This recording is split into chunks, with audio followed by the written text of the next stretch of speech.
आज प्रथम बार तेरे मुख से सत्य निकला है छलिए। तो अब मुझे वो सुदर्शन चक्र दे दे जिसका वास्तविक अधिकारी मैं हूं। दे मुझे वो सुदर्शन चक्र। ठीक है पौंड्रक, मैं इसी क्षण दोनों पक्षों को साक्षी मानकर तुम्हें वो देता हूं जिस पर तुम अपना अधिकार समझते हो।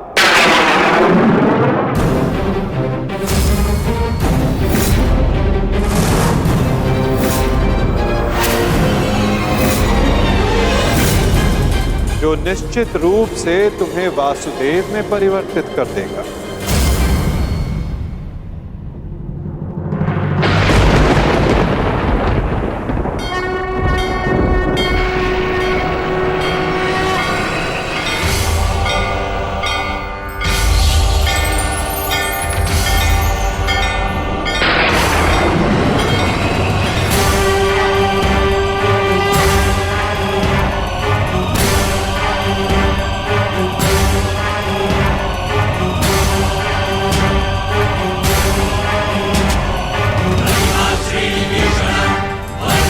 ये लो पौंड्रक, वो अस्त्र जिसका वास्तविक वासुदेव के पास होना अनिवार्य है।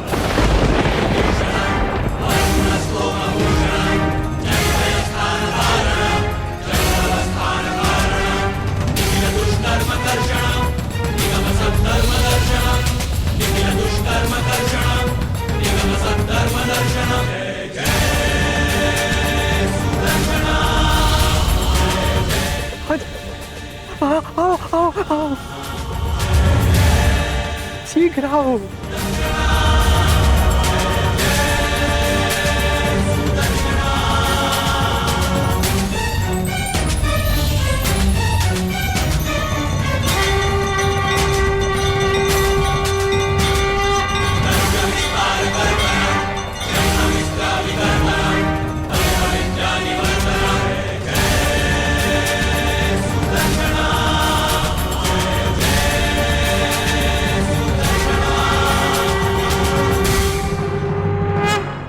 अंततः वो समय आ गया जिसकी मुझे बरसों से प्रतीक्षा थी।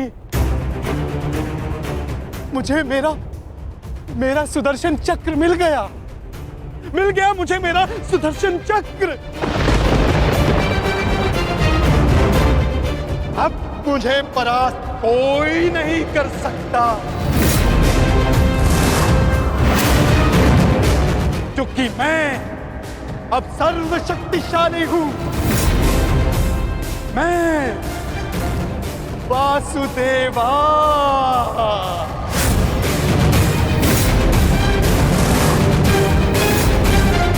सुदर्शन चक्रधारी पौंड्रक वासुदेव।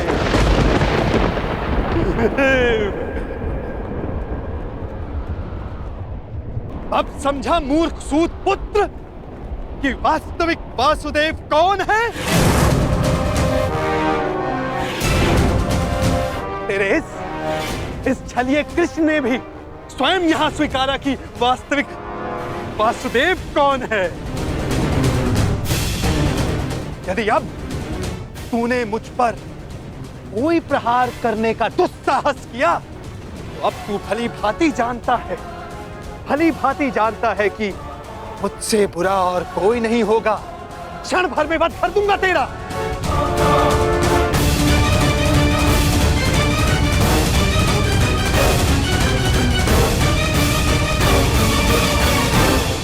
और तुम पांडु पुत्रों, अब तुम देख रहे हो ना कि सुदर्शन चक्र अब किसके हाथों में है? मेरे वास्तविक वासुदेव के हाथों में है ये सुदर्शन चक्र। अब तुम सब मेरी पूजा करो, क्योंकि मैं ही वास्तविक वासुदेव हूं।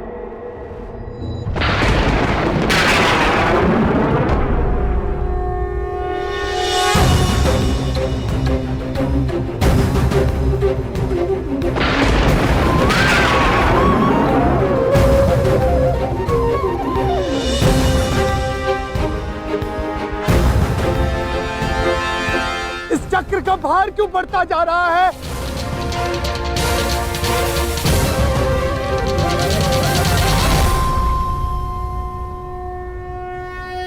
दुर्योधन, ये चक्र भारी होता जा रहा है।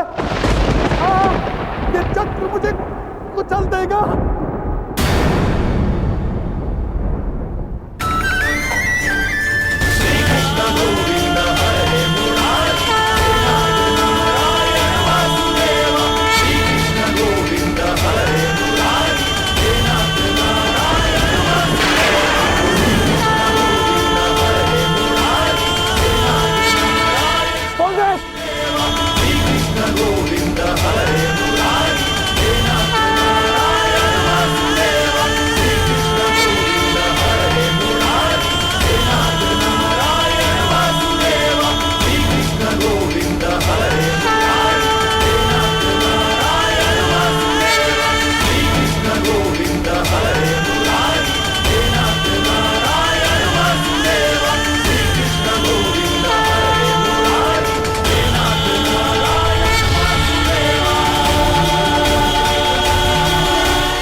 ये क्या किया आपने?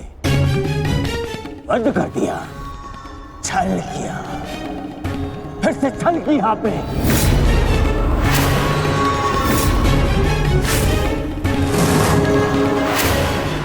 ये उचित नहीं किया आपने वासुदेव, नहीं किया उचित। शांत दुर्योधन।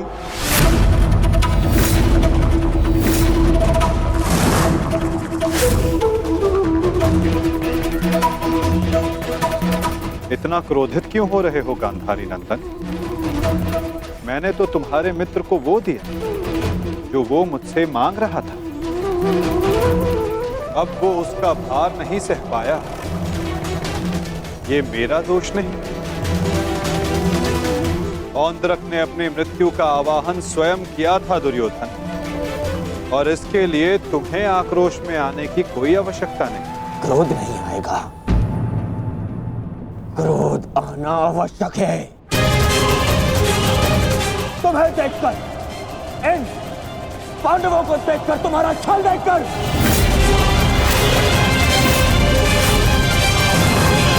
कैसा छल दुर्योधन? तुम्हारा मित्र पौंद्रक मेरा वेश धारण करता रहा, वो मेरी शक्ति, मुझे मिले सम्मान से आकर्षित हुआ। वो मेरे जैसा बनना चाहता था, परंतु वो ये नहीं समझ पाया कि शक्ति और सम्मान किसी का वेश धारण करने से, किसी का रूप धारण करने से नहीं मिलती। शक्ति और सम्मान मिलता है परिश्रम से, कर्मों से।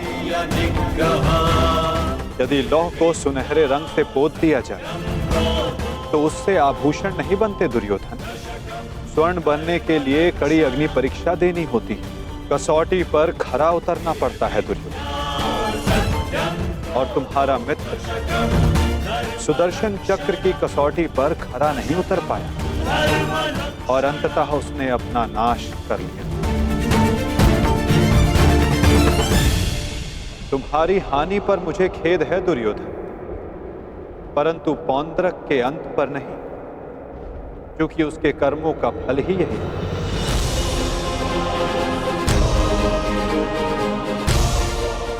अब आज्ञा दे युवराज।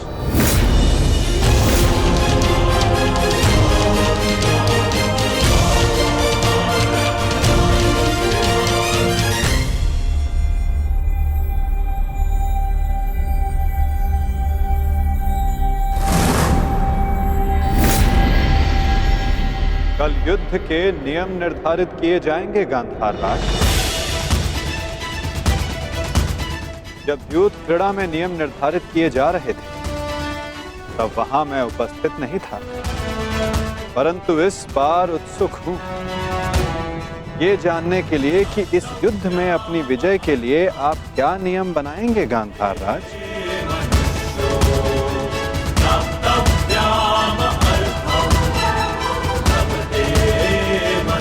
कल के सूर्य उदय की प्रतीक्षा रहेगी मुझे।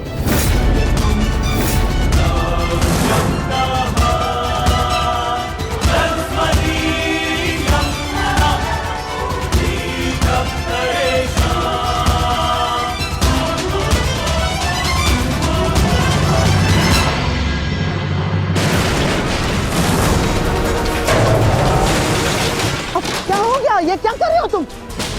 हाँ, देखो दुर्योधन, देखो। नहीं दुर्योधन। मैं उस वासुदेव को नहीं छोड़ूंगा।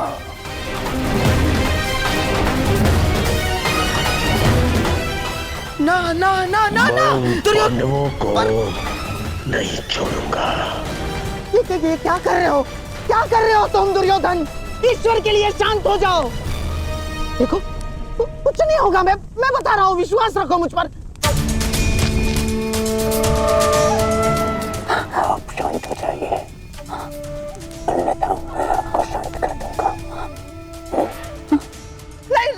नहीं, देखो दुर्योधन। हाँ, शांत हो जाओ दुर्योधन। देखो तनिक सोचो, पौंड्रक के जाने से हमें कोई हानि नहीं पहुंची है दुर्योधन। इस संसार में हर कोई अपना एक प्रयोजन लेकर आता है, और पौंड्रक ने भी यही किया। पौंड्रक का केवल एक ही प्रयोजन था कि वो मद्रराज शल्य को भ्रमित कर दे, और पौंड्रक ने अपने जीवन का प्रयोजन सिद्ध कर दिया है दुर्योधन। अब हमारे पास 11 अक्षौणी सेना है, और पांडवों के पास केवल 7 दुर्योधन, केवल 7। अब ये विलाप का समय नहीं है, उत्सव का समय है। उत्सव मनाओ। वो तो ठीक है मामाश्री, परंतु मैं उस वासुदेव का कौतुक भुला नहीं पा रहा हूं।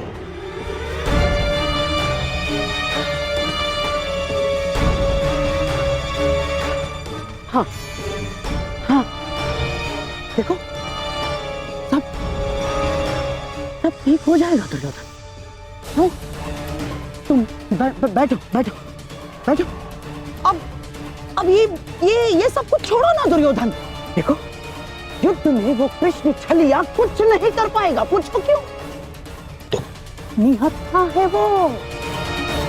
अब इस समय हमारा पक्ष सबल है, हमारा पक्ष, और पासा हमारे हाथ में है दुर्योधन, हमारे हाथ में।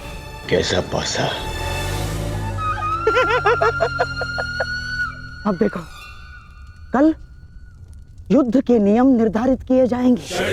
ऐसे नियम बनाऊंगा कि पांडव पक्ष आ जाएगा, और फिर वो छलिया कुछ नहीं कर पाएगा वो छलिया।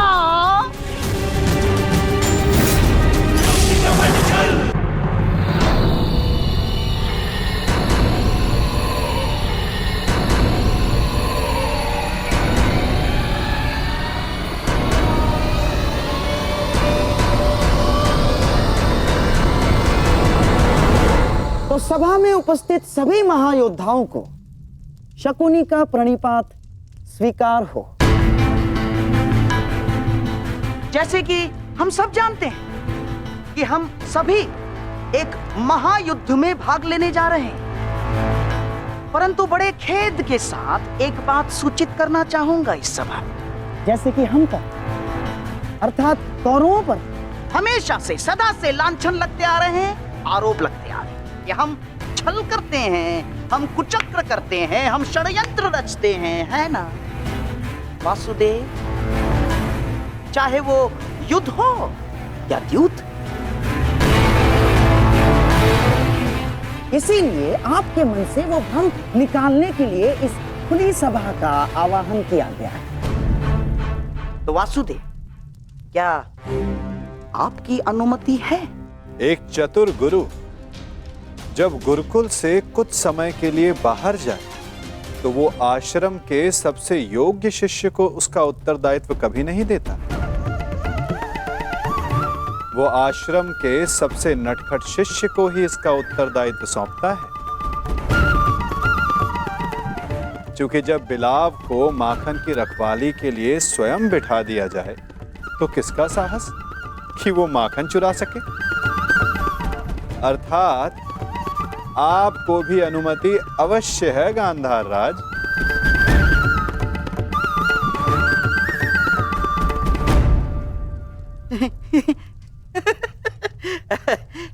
वासुदेव, आपका विनोद समझने में मैं असक्षम हूँ। मेरे कहने का आशय मात्र केवल इतना है गांधार राज कि मैं आपके वचनों से सहमत हूं। यद्यपि युद्ध सीमा बढ़ाने या सीमा पर अतिक्रमण रोकने के लिए होता है, तो युद्ध के नियम और सीमा निश्चित कर लेना आवश्यक है। क्योंकि यही नियम, यही सीमाएं इस युद्ध को धर्म युद्ध बनाएगी। तो ये बात आप सरल मार्ग से भी बता सकते थे वासुदेव। यदि आपका भाषण समाप्त हो गया तो हम युद्ध के नियमों पर चर्चा करें।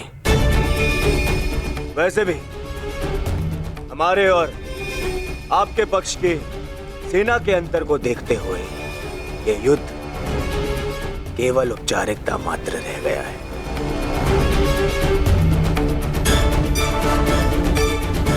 नियम बने या ना बने, हमारी विजय निश्चित है।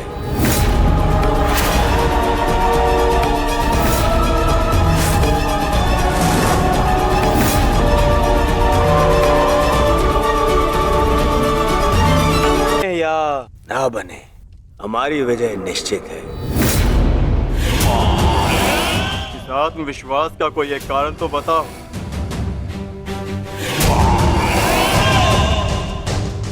था दुर्योधन, एक नहीं, दो नहीं, तीन कारण बताता हूं, जो समझ आए चुन लेना।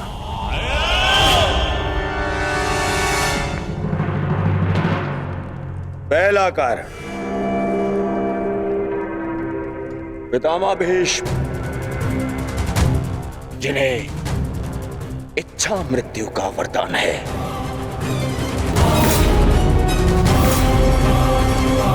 दूसरा कारण,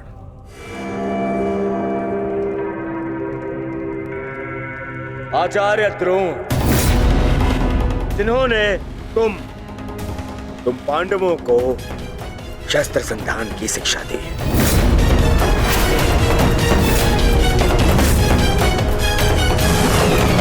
क्या इनके धनुष को काट सकने का समर्थ है तुम में से किसी के पास भी? इनका समर्थन भी मेरे पास में। तीसरा कारण,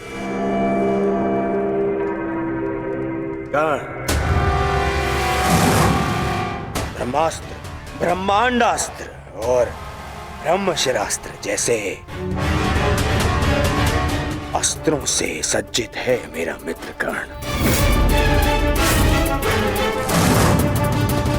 जिसका बाण तुम्हें विजय प्राप्त करने नहीं देगा और जिसका कवच मुझे पराजित नहीं होने देगा।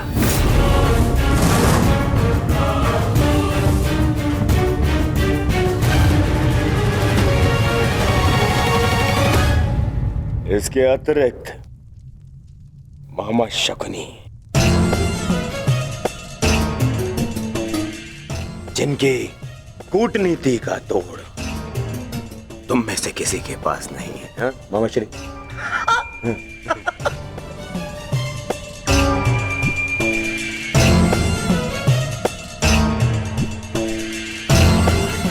भद्रराज शैल्य, नारायणी सेना। अब अरे ये तो 3 से अधिक कारण हो गए, है ना अर्जुन? जिसके पास इतने सारे कारण हो उसे कौन पराजित कर सकता है?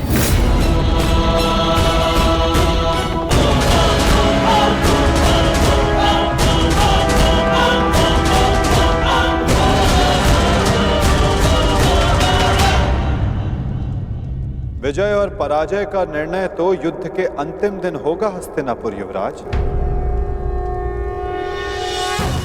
नियम तो केवल युद्ध का मार्गदर्शन करते हैं। अंत में कौन कितनी सीमा में रहता है और किसे सीमा तोड़ने का दंड मिलेगा,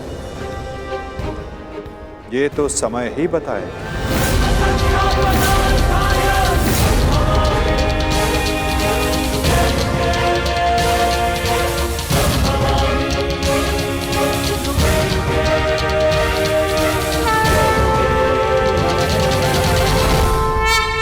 विजय और पराजय का निर्णय तो युद्ध के अंतिम दिन होगा हस्तिनापुर युवराज। नियम तो केवल युद्ध का मार्गदर्शन करते हैं। अंत में कौन कितनी सीमा में रहता है और किसे सीमा तोड़ने का दंड मिलेगा,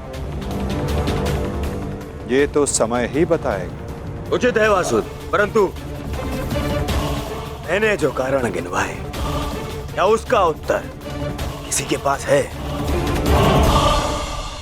अर्जुन, भीम, युधिष्ठिर, किसी के पास उत्तर नहीं है। उत्तर मेरे पास है दुर्योधन।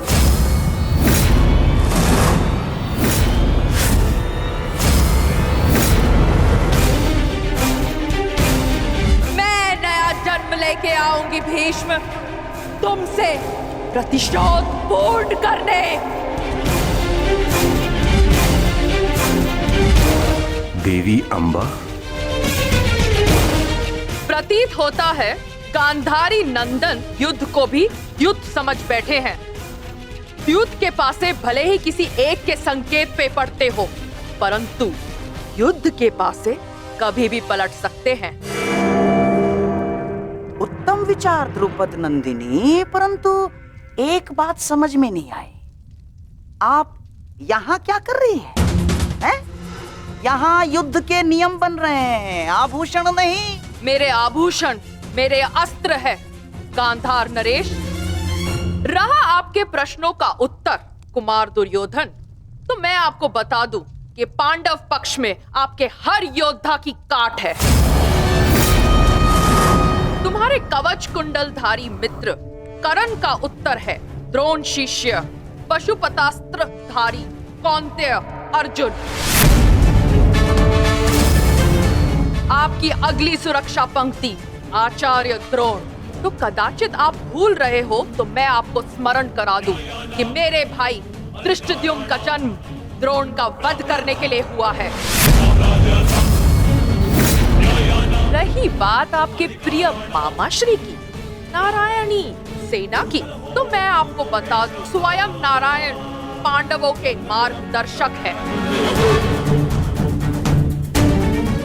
और शेष रहे आपके कुशल अनुभवी सेनापति गंगा पुत्र भीष्म, तो उन्हें मुक्त करने के लिए मैं स्वयं आप सबके सामने खड़ी हूं।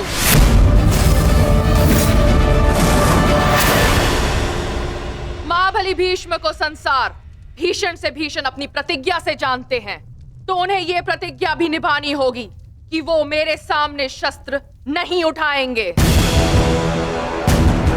तो कौरव दल स्वागत कीजिए पांडव पक्ष के सेनापति वीरांगना शिखंडिनी का।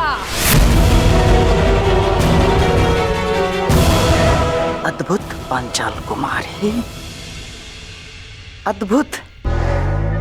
परंतु यह समय युद्ध की ललकार देने का नहीं है। यहाँ हम युद्ध के नियम निर्धारित करने के लिए बैठे हुए हैं, इसीलिए आप अपना स्थान ग्रहण करें। तो अब बिना किसी विलंब के युद्ध के नियम निर्धारित करने के लिए चर्चा की जाए। जैसे कि कुरुकुल की रीति रही है कि सदैव सबको समान अवसर दिया जाए, इसीलिए युद्ध के नियम निर्धारित करने के लिए भी हम कौरवों की तरफ से सभी उपस्थित महायोद्धाओं को नियमों का सुझाव देने का समान अवसर दिया जाएगा।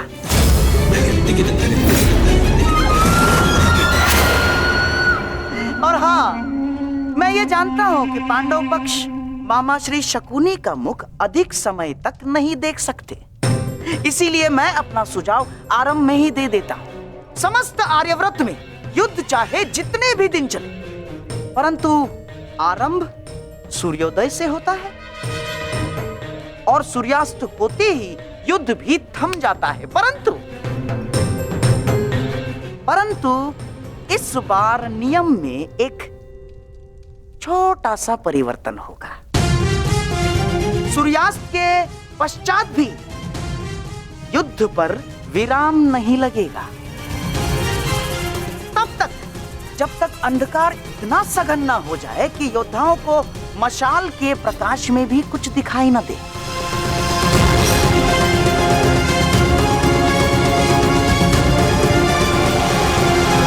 स्वीकार है, परंतु स्मरण रहे मामाश्री, यह नियम सब पर प्रभावी होगा। जब तक अंधकार में मैं देखने में असक्षम ना हो जाऊं, मैं प्रहार करता रहूंगा। और स्मरण तो आपको है ही कि अंधकार में भी अर्जुन अपने लक्ष्य से कभी नहीं चूकता। मेरा भी एक सुझाव है। युद्ध में घायल या लड़ने में असमर्थ या निरस्त्र हुए योद्धा पर विपक्षी प्रहार नहीं करेगा। अति उत्तम मित्र, हमें स्वीकार है। अद्भुत अंगराज, आपका न्याय दर्शन तो सराहनीय है। हमें आपका यह नियम स्वीकार है। समान पद वाले योद्धा समान पद के योद्धाओं से द्वंद्व करेंगे। रथी रथी से द्वंद्व करेंगे, महारथी महारथी से द्वंद्व करेंगे, अश्वरोही से अश्वरोही द्वंद्व करेंगे और गजरोही से गजरोही द्वंद्व करेंगे। एक योद्धा केवल एक योद्धा से युद्ध करेगा। गुट बनाकर कोई भी किसी एक पर आक्रमण नहीं करेगा, किसी के पीठ पीछे कोई प्रहार नहीं करेगा।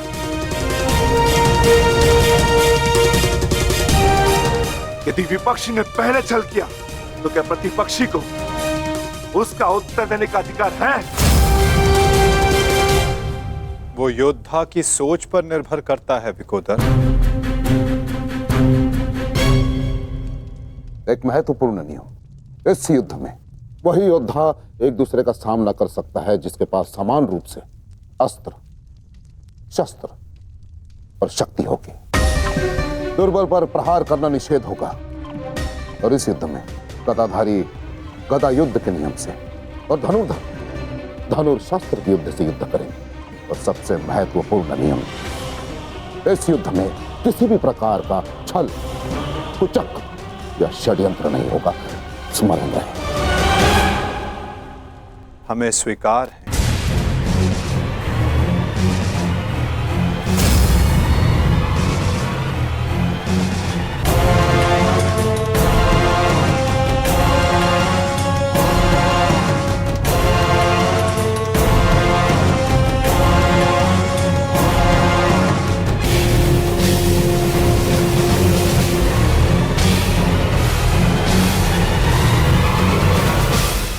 युद्ध के सारे नियम निर्धारित हो चुके हैं, परंतु अभी भी पांडव पक्ष से मुझे एक छोटी सी समस्या है। ऐसी समस्या गंधार राज? धर्मराज ना, अर्थात ये युद्ध समान पद, बल, शक्ति और हम पुरुषों के मध्य हो रहा है, तो आपके दल में एक स्त्री क्या कर रही है?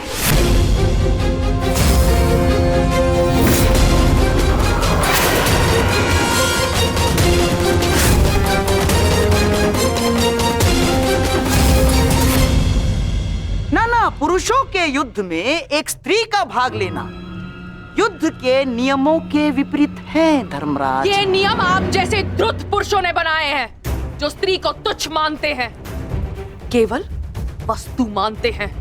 शिव शिव शिव शिव शिव शिव शिव शिव, ये क्या कह रही हैं आप? ये ये नियम तो स्वयं महादेव ने बनाए हैं। महादेव, आपको स्मरण है ना, जब देवी पार्वती ने असुरों का नाश करने के लिए माता काली का रूप धारण किया था, तो स्वयं महादेव ने भी उन्हें रोकने के लिए अपने बल का प्रयोग नहीं किया ना, अपितु वो स्वयं माता काली के समक्ष नतमस्तक हो गए। जब स्वयं ईश्वर इस नियम का पालन कर सकते हैं, तो हम तो केवल साधारण मनुष्य हैं। कोई भी पुरुष योद्धा एक स्त्री पर आक्रमण नहीं करेगा, यही युद्ध के आधारभूत नियमों में से एक है। और यदि ऐसे में यानी एक स्त्री को पांडव दल का सेनापति पद दिया जाता है, तो कौरव, बेचारे कौरव तो बिना युद्ध लड़े ही हार जाएंगे। क्या ये अधर्म नहीं है? बताइए। अपने सेनापति के प्राण बचाने के लिए और कोई मार्ग नहीं सूझा आप लोगों को? योद्धा सिर्फ योद्धा होता है, स्त्री या पुरुष नहीं। स्मरण है माँ पार्वती, जिन्होंने काली का रूप धारण करके कितने असुरों का वध किया था। हम असुर नहीं है, हम साधारण मनुष्य हैं, मनुष्य, सभ्य मनुष्य। और सभ्य मनुष्य नियमों का पालन करता है। आप सेनापति पद छोड़ दे, यही धर्म है, क्यों धर्मराज?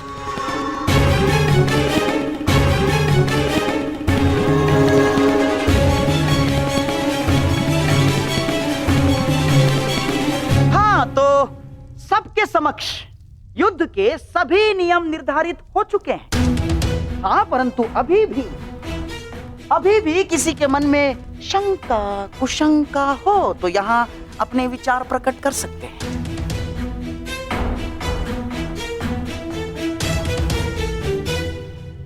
नहीं गांधार राज, इस सभा में बनाए सभी नियम और उपनियम हमें स्वीकार है।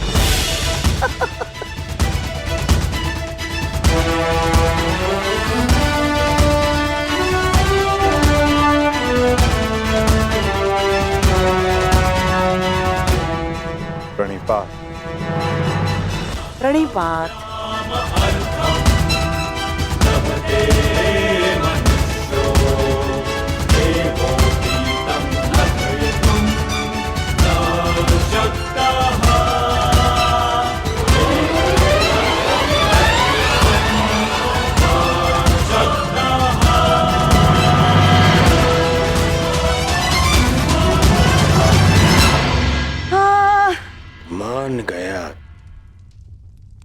मान गया क्या रणनीति थी मामाश्री।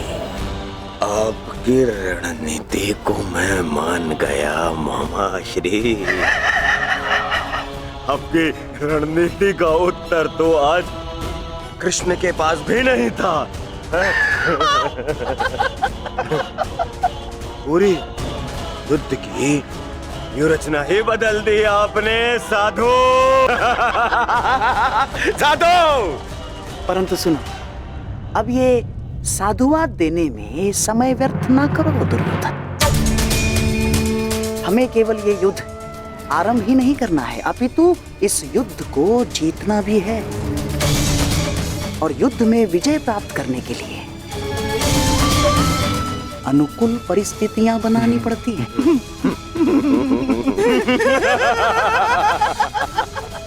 बहुत चतुर बन रहे थे ये पांडव, बहुत चतुर। परंतु अब इन्हें ज्ञात हो गया होगा कि इनकी हार निश्चित है। हमने जो चाहा वही हुआ है दुर्योधन।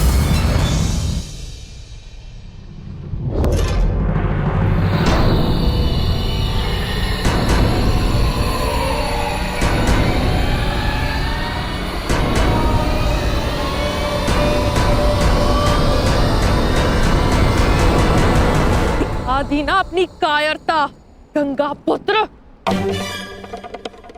फिर से मौन रहकर तुमने अपने इच्छा मृत्यु के वरदान को लंबा कर दिया। फिर से अपनी दृष्टि झुकाकर तुम्हें लगता है कि तुमने अंबा के प्रतिशोध को झुका दिया।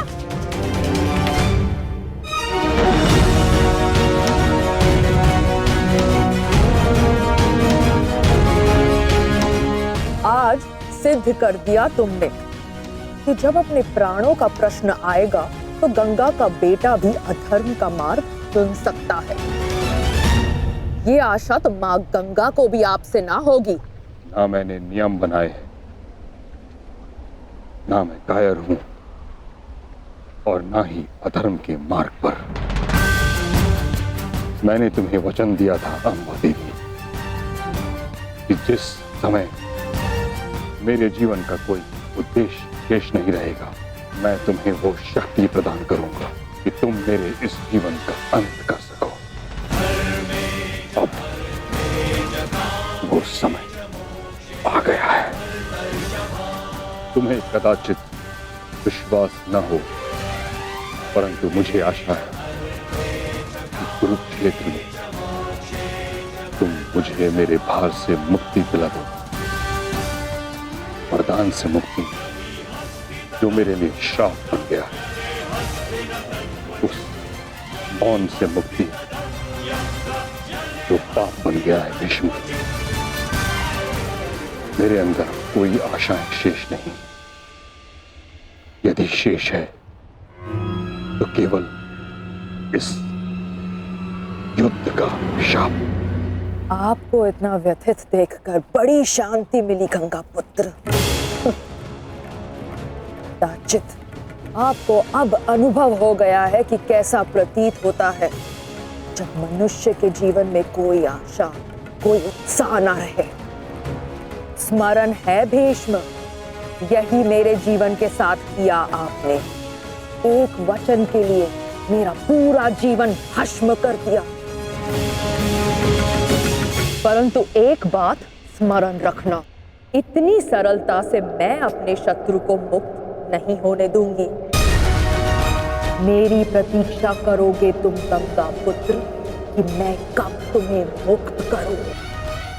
हर पल एक जन्म के समान होगा और प्रतीक्षा का आरंभ होता है अब।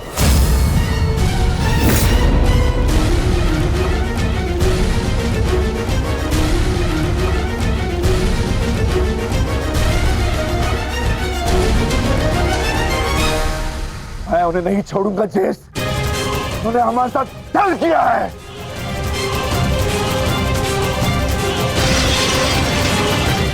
दादा भीम, शांत हो जाइए। ठहरो भीम, ये मेरा आदेश है।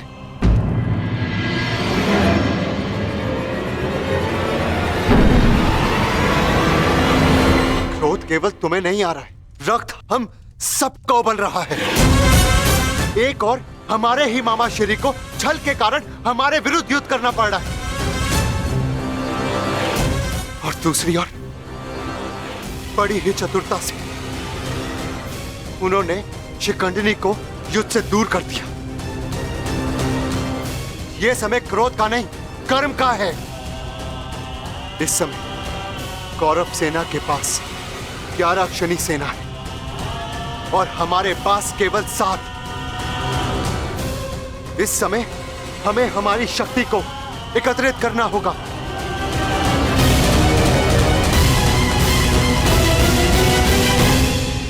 वासुदेव, क्या हम कभी भी कौरवों से न्याय की आशा नहीं रख सकते? गांधार राज और दुर्योधन से तो हम न्याय की आशा नहीं रख सकते, परंतु अंगराज कर्ण से, दानवीर कर्ण से आशा अवश्य की जा सकती है